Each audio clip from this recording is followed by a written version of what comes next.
So I've been getting a lot of questions lately. People have been asking me a lot of questions about my hair products and how I am making it and how I'm wrapping my mind around figuring out what to put in this and what to put in that. So I thought I'd make a video to talk about just a couple things that it consists of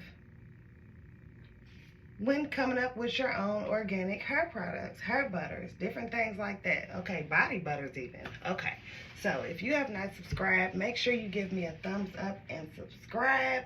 Please support my channel. Anyways, okay, now first of all, there is a lot of math that goes into these hair butters that I am making, that any legit person is making, that is actually doing their research and doing what they're supposed to do, okay, while formulating what they're going to put into their product. Now, when I say it consists of math, I'm talking, okay, for example, essential oils. People love things that smell good, but with those essential oils, you can only have a certain percentage of oils in a certain amount of ounces. Or you can irritate the skin, you can cause allergic reactions, etc., etc., etc. Then people are going to have problems with your products, and you don't want that. So you have to do the math on that. You have to do the research of how much oil you put in this amount of whatever. Okay, for example, say my hair oil is 70% jojoba oil. Okay, say it's 70% jojoba oil. Now, I have to do the math of what is going to be 75% of my 6 or 8 ounce bottles that I'm using, which means I have to do the math of how much, what percentage do I add into certain amounts of shea butter or cocoa butter or cocoa butter or whatever type of butters I am deciding to use, okay? So there is definitely math involved. You always want to write down all your formulas when you finally get it down packed. When it comes to these formulas, there is certain amounts of certain things that you shouldn't add too much of, and sometimes it is on the bottles. Make sure you do the research in case it is not on the bottles. There is math that goes into this, okay? Those are just a couple examples. Another thing is you have to do your research on these organic oils or seeds or powders that you are deciding to use. You have to do your research.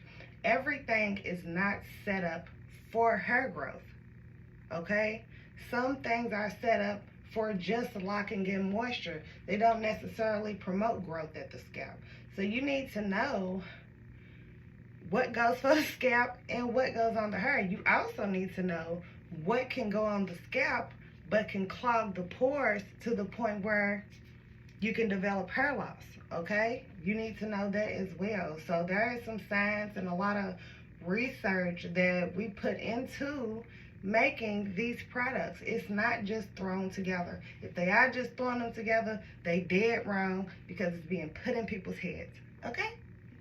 Now, another thing about making these products, okay? You have to make sure you have the right containers.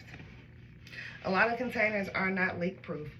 From my experience, some of the containers that say they are leak proof, they're not leak proof, okay? And when it comes to some stuff will turn into oils. I say in heat or hot weather, or when you marinate, it gets too hot and your stuff melts, and then they're getting their product all messed up. Everybody's not gonna want to refrigerate their product and whip it back up. So you have to add some type of emulsifier or something to bind that product together to where it balances out that liquid and the solid comes together, so it's not leaking oil and whoop-de-whoop and just melting all crazy in the heat. Like, you have to know about that stuff, okay? You also have to know what products need to be refrigerated and what products can be left at in room temperature. Last thing you want is to make a product and mail it off and they get it and the product's all molded or messed up, okay, or has bacteria in it because water is in the product, okay? You have to know these things. Now, body butters and hair butters, typically, as long as there's no distilled water put in them, they typically can last up to 2 years, okay? After 2 years, it loses its nutritional properties. You can still use it. It's not going to kill you, but you're not going to get the nutrients that you would want to get out of that hair product or out of that body butter, okay? Now, some oils are good for the hair and the skin. Some oils are specifically for skin. Some organic oils have retinols in them. You need to know these things. You need to know what a retinol is. It helps overturn your skin cells faster. There's a lot of different things that you need to know about these products before you are putting them out there. Okay? Another thing is, you have to think about your labels. You have to have your ingredients on your labels. You have to have your warnings. You have to have what you do if it's an allergic reaction. You have to have stuff on these labels. These people at the hair store and all that, they ain't got all that stuff on their label for nothing. You have to have certain things on your labels. You have to know how to put your ingredients in order to, as far as how much of this is more of the product, this is less. You have to know how to label your labels. You have to know where to get your labels in bulk. You have to know where you can get your containers in bulk.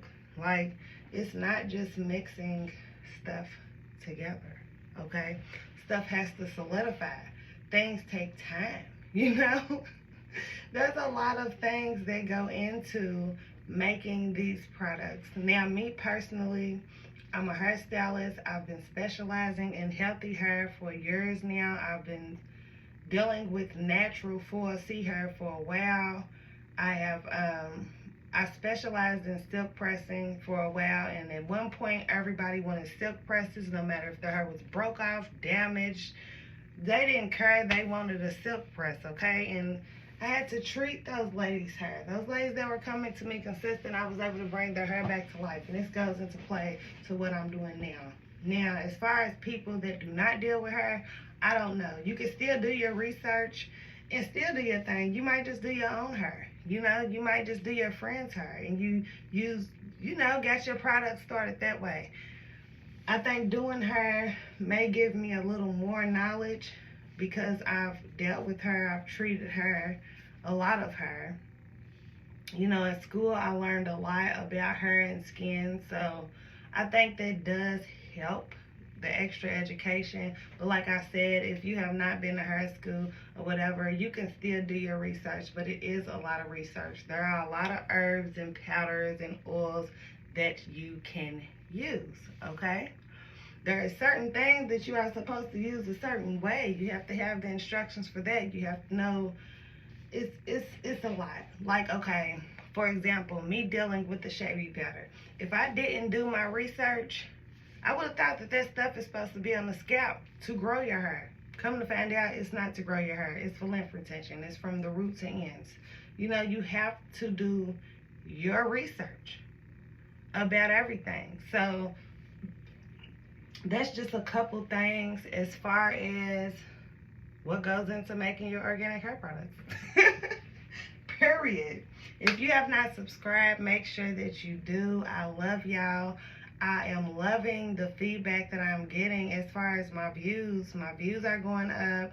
I have had in my the YouTube studio that some of my videos have been shared, and I appreciate that. I really wish I could see who is sharing my videos, but I cannot. If I can, please tell me how I can see who's sharing my videos. I want to see who's sharing my videos. I want to see the title they put over the video when they shared it. I want to see all of that, but I don't know how, if I can. But I am very happy for how my channel is doing. Honey, I'm at almost 500 subscribers in about 5 months. Okay, I've had my YouTube channel for about 2 years now, but I had posted 3 short videos 2 years ago that really didn't get much, it wasn't cycled through YouTube much, probably because I was not posting consistently. It was like weeks and months apart or something like that. But for about the last 4.5, 5 months, I have consistently been posting, and I think it is really helping my channel. I'm going to make another video on what what I am doing to help increase my views, to help give my channel more exposure faster than just depending on YouTube. I don't feel like you should just depend on YouTube. Like, there is a whole world out there that needs to view your videos. You feel what I'm saying? But anyways, please subscribe. Look out for my next video. I love y'all. Subscribe. Press that thumbs up. Have a good night, y'all.